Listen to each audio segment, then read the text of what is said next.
우리가 살아가면서 건강한 관계를 맺으며 살아간다는 것은 여러모로 복이 됩니다. 의사들이 그러는데 사람들의 질병을 고치는 데 있어서도 가만히 보면 건강한 관계를 맺고 있는 사람들은 병에 걸려도 치유가 굉장히 빠르다는 연구 결과가 나왔습니다. 혼자서 고립되어 살아가는 사람들보다 관계를 잘 맺고 살아가는 사람들의 병의 치유 속도가 굉장히 빠르다는 것입니다. 또 외롭게 살아가는 사람들보다 건강한 관계를 맺고 살아가는 사람들이 훨씬 오래 산답니다. 그리고 또 어떤 연구 결과에 따르면 아무리 좋은 것을 먹더라도 혼자서 먹으면 영양분이 잘 흡착되지를 않는데 별로 대수롭지 않은 음식이라 하더라도 사랑하는 사람과 함께 먹으면 효소가 증가하면서 몸에 좋은 영양분이 잘 달라붙는다라는 거예요. 그만큼 건강한 관계를 맺으며 살아간다라는 것이 중요하다라는 얘기가 되겠습니다만은 우리가 살면서 자주자주 이 관계들이 깨어지는 일들을 많이 경험하게 됩니다. 죄인의 본성을 지니고 있는 우리는 어떤 면에서는 참 하자가 많은 존재들이에요. 실제가 그렇죠. 서로가 서로에게 부족한 점들이 너무 많습니다. 아마 우리가 완벽하다면 우리 주님께서 십자가에 그렇게 죽으실 이유가 없으셨을 것입니다. 자, 그렇게 하자가 있는 사람들끼리 만나다 보니까 갈등이 일어날 수밖에 없습니다. 교회 안에서도 마찬가지예요. 우리가 구원은 확실히 받았지만 완전히 성화된 모습은 아닙니다. 나도 그렇고 상대도 그렇고 우리 모두가 그렇습니다. 의견이 다르고 생각이 다르고 그래서 갈등이 일어나기 마련입니다. 아마 지금 여러분 중에도 이런 문제로 고민을 지금 하고 있는 분들이 있을 수도 있어요. 혹은 지금은 아니지만 언젠가는 또 이런 갈등을 피치 못하게 맞이할 수도 있습니다. 자, 뜻하지 않게 갈등이 일어났을 때 우리가 취할 수 있는 태도는 어떤 것들이 있을까요? 우선은 우리가 제일 먼저 생각해야 할 일은 갈등 상황이 일어났을 때 그 자체를 너무 심각한 수준으로 여기지 말라는 것입니다. 갈등은 어디를 가나 당연히 있는 것으로 자연스럽게 우선은 받아들일 필요가 있습니다. 교회 안에서 상처를 받는다? 네, 받을 수 있습니다. 여기는 아직 천국이 아니에요. 아직은 모든 것이 불완전합니다. 여전히 이 땅에는 결함이 있는 것입니다. 대신 우리가 생각해야 되는 것은 여기에 지금 문제가 있느냐 없느냐 하는 것이 아니라 문제가 있을 때에 우리가 어떻게 그것을 처리하느냐 하는 것입니다. 그런 의미에서 이번 과에서는 갈등을 어떻게 처리할까? 우리에게 일어날 수 있는 문제들에 대해서 구체적으로 처리하는 방법들에 대해서 묵상해 보는 시간을 갖습니다. 자, 오늘의 말씀부터 읽어봅니다. 고린도후서 5장 18절 말씀인데 교재에는 5장 18절 한 절 나와 있지만 17절부터 19절까지 조금 넓혀서 보도록 하겠습니다. 여러분 스크린을 보면서 다 같이 읽습니다. 그런즉 누구든지 그리스도 안에 있으면 새로운 피조물이라. 이전 것은 지나갔으니 보라 새 것이 되었도다. 모든 것이 하나님께로서 났으며 그가 그리스도로 말미암아 우리를 자기와 화목하게 하시고 또 우리에게 화목하게 하는 직분을 주셨으니 곧 하나님께서 그리스도 안에 계시사 세상을 자기와 화목하게 하시며 그들의 죄를 그들에게 돌리지 아니하시고 화목하게 하는 말씀을 우리에게 부탁하셨느니라. 17절에서 보는 것처럼 우리 모두는 그리스도 안에서 새로운 피조물이 되었습니다. 하나님과 우리가 죄로 인해서 깨어졌던 관계가 다시 회복된 것입니다. 그래서 우리는 이전의 삶의 방식으로 살아가는 것이 아니라 새로운 피조물, 새로운 삶의 모습으로 살아가게 되었습니다. 그런데 18절을 보니까 그런 우리에게 임무가 주어졌다고 말씀을 하는데 그게 뭐냐니까 화목해 하는 직분이랍니다. 세상은 여전히 화목하게 만들어야 될 일이 남아있다는 거예요. 그리고 그 화목하게 만드는 일을 우리더러 하라고 부탁하십니다. 어떻게 화목하게 만들어요? 화목하게 하는 말씀으로, 말씀의 능력으로 화목해 하라는 것입니다. 서론으로 넘어가서 계속 보도록 하겠습니다. 서로의 관계들은 항상 회복할 만한 가치가 있다. 삶이란 사랑하는 법을 배우는 것이기 때문에 하나님은 우리가 관계를 소중히 여기고 상처 혹은 갈등이 있을 때마다 그 관계를 깨뜨리기보다 유지하는 노력을 하길 원하신다. 관계를 통해서 우리는 우리의 삶의 목적을 찾을 수 있을 뿐 아니라 그것은 영적 성숙도와도 깊은 관련을 맺고 있다. 관계는 결코 포기할 수 없다. 이와 관련하여 관계 회복을 위한 7가지 성경적 방법은 무엇인가? 간혹 교회 안에서 관계가 깨어진 채로 그냥 지내시는 분들이 있습니다. 자기가 잘못을 했던 혹은 상대가 잘못을 했던, 중요한 것은 지금 하나님 공동체 안에서 상한 마음이 생겼다라는 것인데, 문제는 그 깨어진 관계를 그냥 묻어둔 채로 그저 하나님 한 분만 바라보며 신앙생활 하면 되지, 이제 더 이상 사람하고는 어울리지는 않을 거야, 그러나 나 혼자서 조용히 하나님만 바라보며 신앙생활을 하겠다. 그래서 나 홀로 신앙의 길을 걸어가시는 분들이 없지 않아 있습니다. 사람 때문에 교회 안에서도 상처받는 일이 생길 수 있죠. 그래서 나 혼자 신앙생활을 하겠다라는 거예요. 근데 여러분, 그 모습을 과연 하나님은 기뻐하실까요? 하나님은 우리를 한 몸이라고 말씀을 하셨는데 지금 손이 아파져 있는 모습을 그냥 그대로 놔둔 채 지내는 우리 모두를 향하여서 하나님께서는 기뻐하실까? 우리 육신의 몸도 자그마한 상처가 났다고 한다면 그 상처를 우리는 견디지를 못하는 거예요. 발가락에 조금만 뭐가 나도 늘 그것이 신경이 쓰입니다. 온몸에 통증을 느끼기도 하죠. 그것처럼 우리 성도들을 한 몸이라고 그랬을 때 그 깨어진 관계가 있음에도 불구하고 그 관계를 외면한 채 지내는 것은 아직도 우리를 한 몸으로 부르셨던 하나님의 목적을 제대로 깨닫지 못하고 있는 것입니다. 더 나아가서 하나님의 사랑은 늘 관계를 타고 흐르게 되어 있는데 그렇게 깨어진 관계가 지속될 경우 모든 관계는 단절되게 되어 있고 그 속에서 우리의 영적 생활은 상당히 영향을 받게 된다는 것입니다. 우리가 하나님의 가족이라면 그 깨어진 관계를 포기해서는 안 됩니다. 주님의 십자가는 이 깨어진 관계를 회복하기 위해 세워주신 것입니다. 먼저는 하나님과의 깨어진 관계를 회복하기 위한 것이었고 또한 우리들의 깨어진 관계를 회복하기 위한 것입니다. 그러므로 우리에게 십자가가 있고 그분의 능력이 여전히 우리에게 부어져 있다면 우리는 관계 회복을 위한 노력을 멈춰서는 안 되는 것입니다. 그리스도의 영으로 맺어진 우리 모두는 관계를 결코 포기해서도 안 되고 포기할 수도 없는 것입니다. 스크린에 제가 적어 드렸는데 우리의 삶이란 문제를 회피하는 법을 배워가는 것이 아니라 문제를 극복하는 법을 배워가는 과정입니다. 우리는 깨어진 관계를 통해서 주님이 이 땅에 왜 오셨는지를 배우게 되고 또 그 깨어진 관계의 회복을 위하여 여전히 우리에게는 주님의 희생적인 사랑이 절대적으로 필요하다는 것을 삶 가운데 처절하게 배우게 되는 것입니다.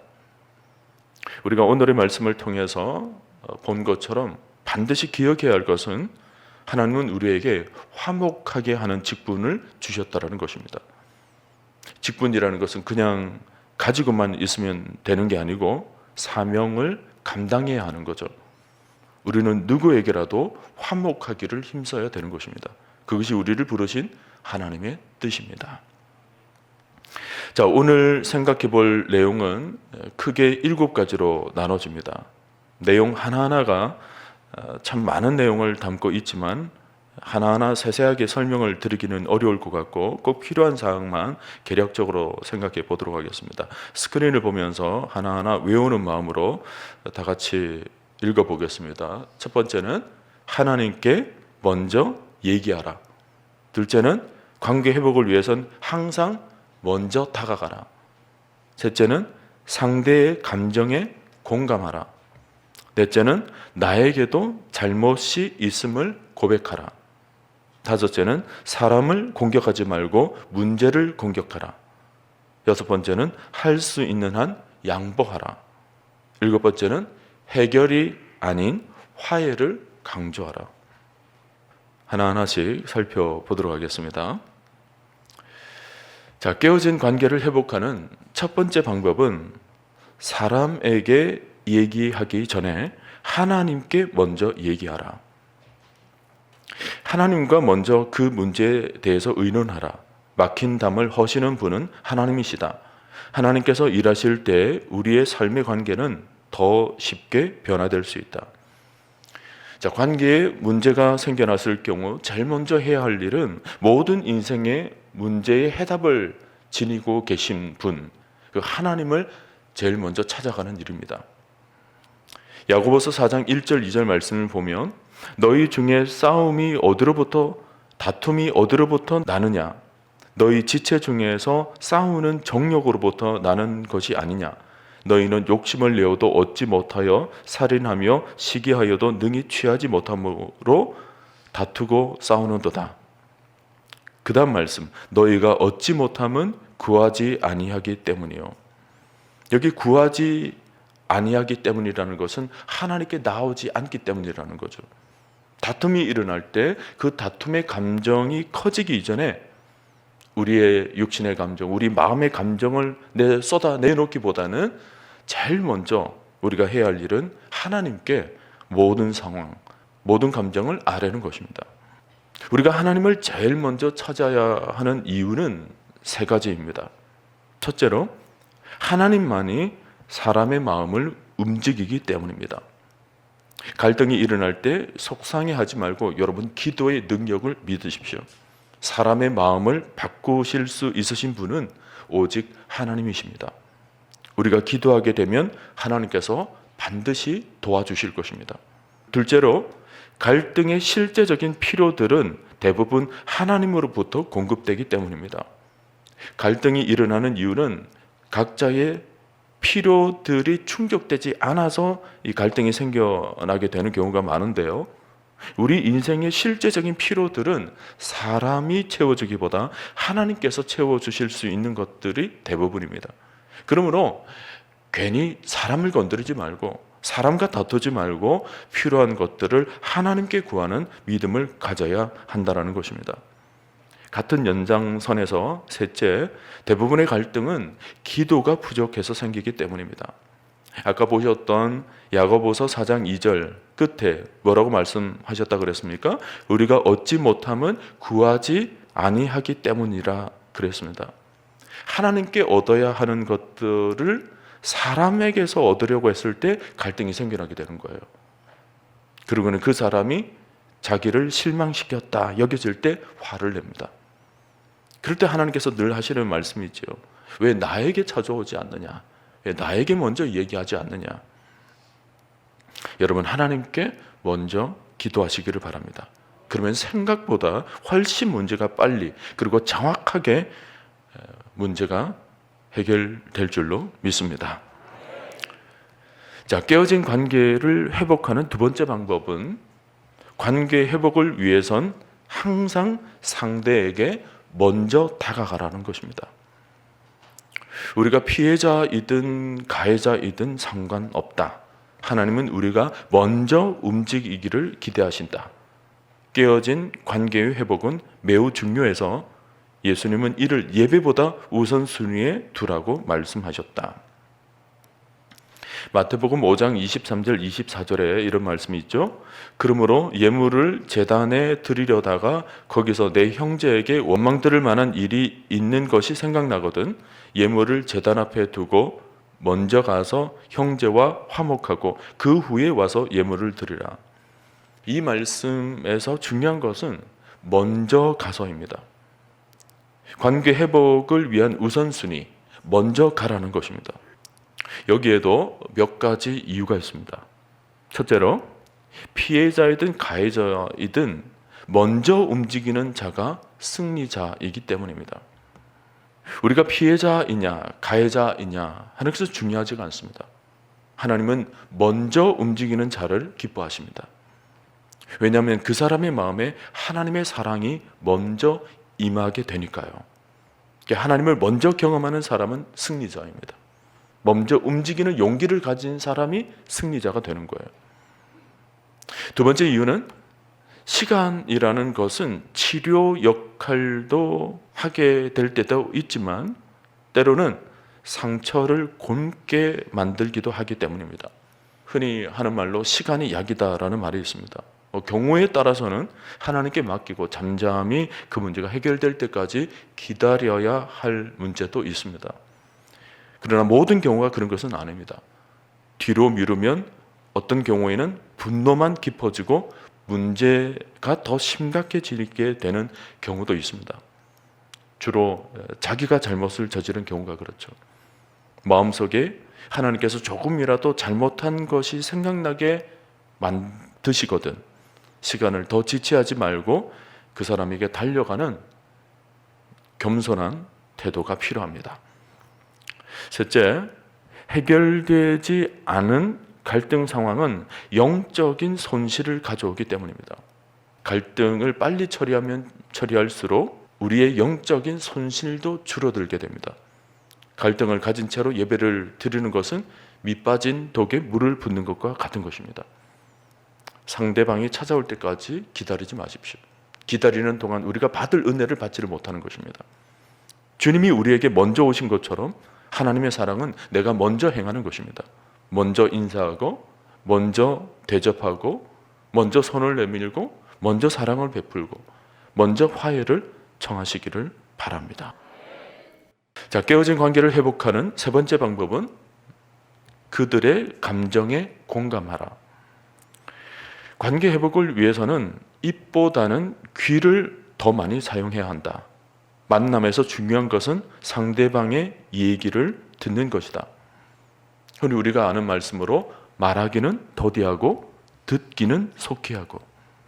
빌립보서 2장 4절 말씀, 각각 자기 일을 돌아볼 뿐더러 또한 각각 다른 사람들의 일을 돌보아 나의 기쁨을 충만하게 하라. 자신의 일만 돌아보지 말고 다른 사람들의 일들도 돌아보며 공감해 주라는 말씀입니다. 로마서 15장 2절 말씀, 우리 각 사람이 이웃을 기쁘게 하되 선을 이루고 덕을 세우도록 할지니라. 여기 이웃을 기쁘게 한다는 것은 이웃의 마음을 헤아릴 줄 아는 것입니다. 다른 사람들이 가지고 있는 기쁨 혹은 마음의 의심, 또 그들이 가지고 있는 두려움에 대해서도 항상 배려해 주는 태도가 필요하죠. 우리가 갈등이 일어나게 되는 근본적인 이유를 가만히 살펴보면 상대방의 마음을 알아주지 않아서 시작된 일들이 대부분입니다. 흔히 소통이 안 된다는 말은 상대방의 마음을 알아주지 않는다는 말과 동일한 의미를 갖습니다. 부부관계도 마찬가지예요.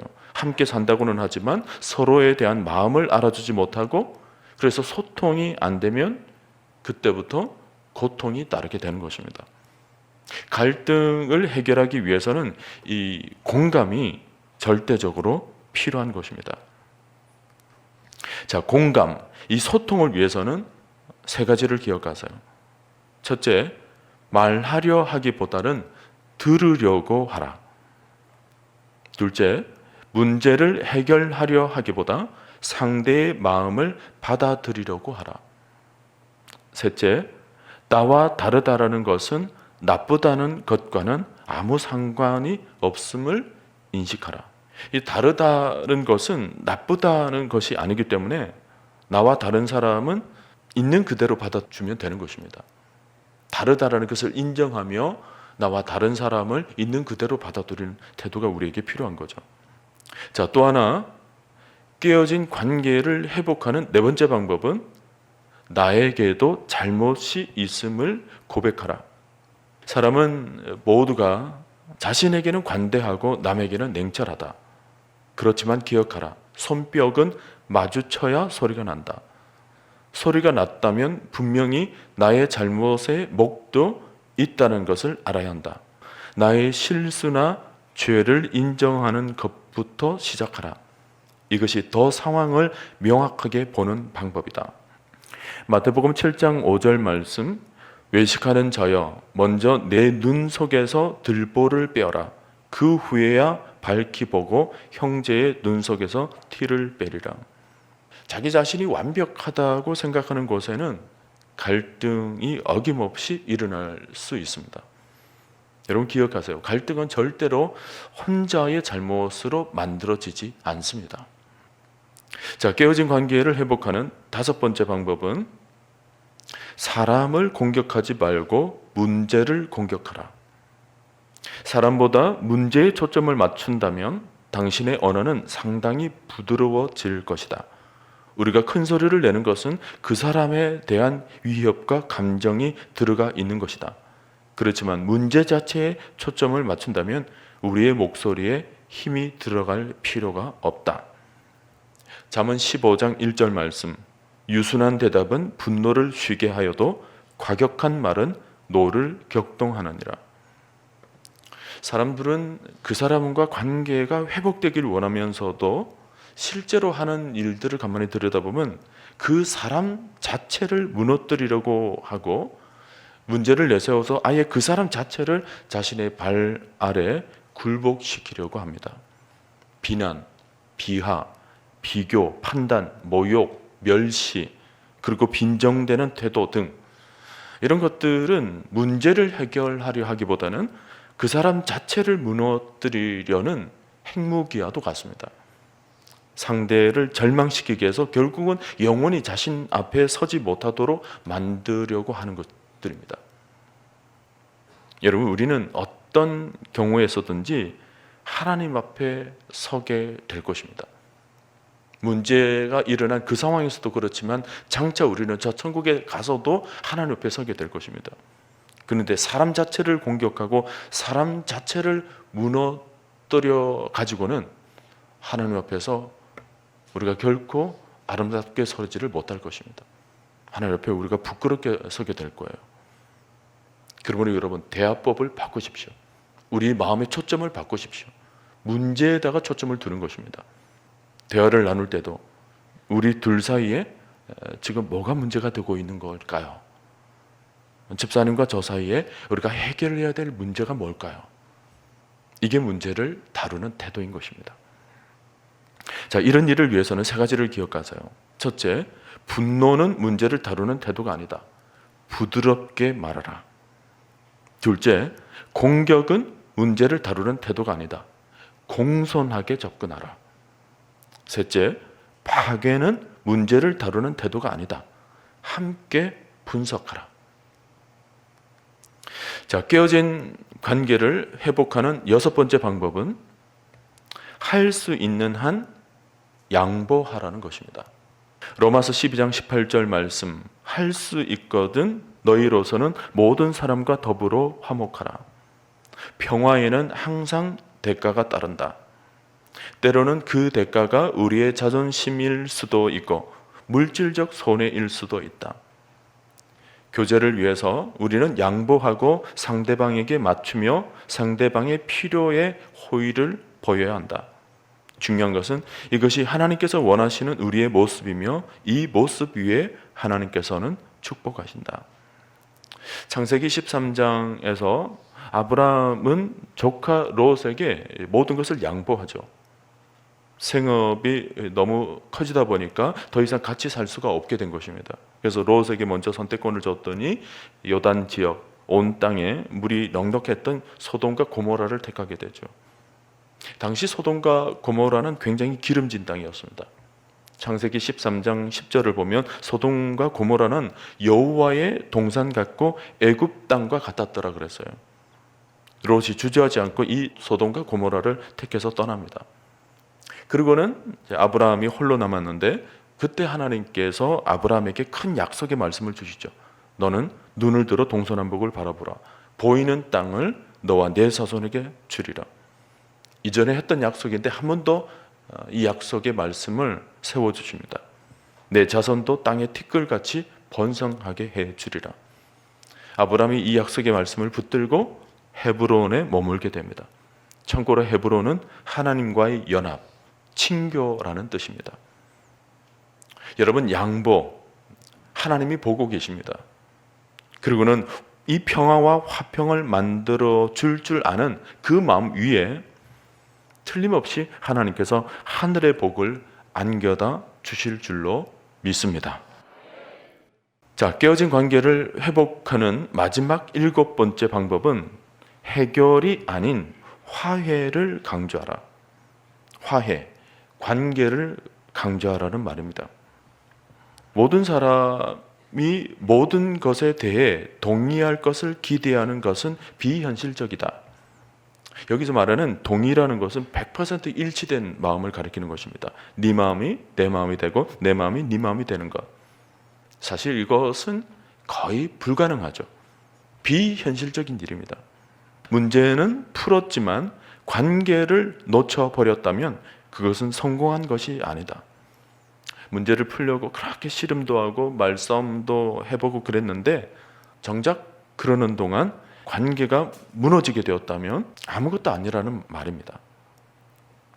반대로 갈등을 만든 문제 자체는 아직 풀지 못했다고 하더라도 관계가 되살아났다면 그것은 성공한 것이다. 그러므로 우리가 어디에 초점을 맞춰야 할까요? 바로 화해, 관계에 초점을 맞춰야 합니다. 베드로전서 3장 11절 말씀, 악에서 떠나 선을 행하고 화평을 구하며 그것을 따르라.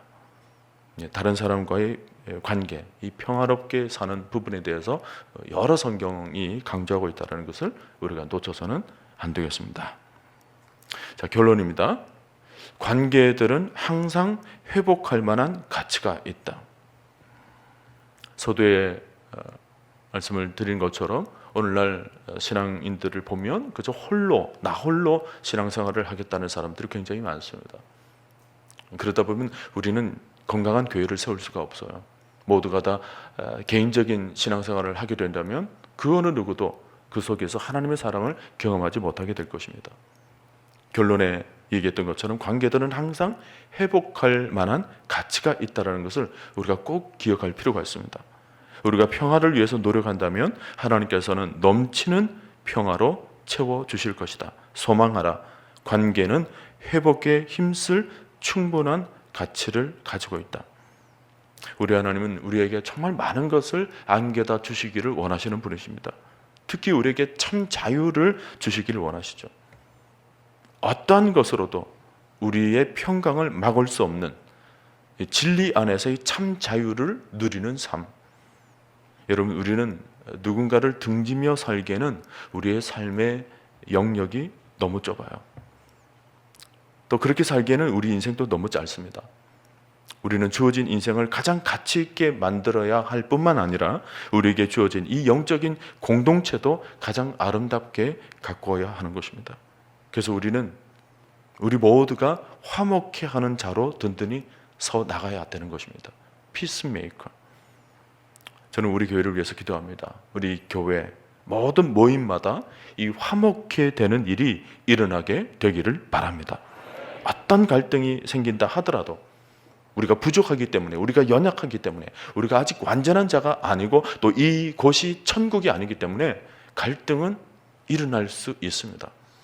그러나 그런 갈등이 생긴다 하더라도 그리스도의 사랑과 성령의 능력으로 인해서 즉시로 화목해 되는 은혜가 우리에게 온전히 임하게 되기를 바랍니다. 오늘도 이런 은혜를 갈망하면서 하늘의 평강을 누리시는 저와 여러분들이 되시길 주님의 이름으로 간절히 축원드립니다.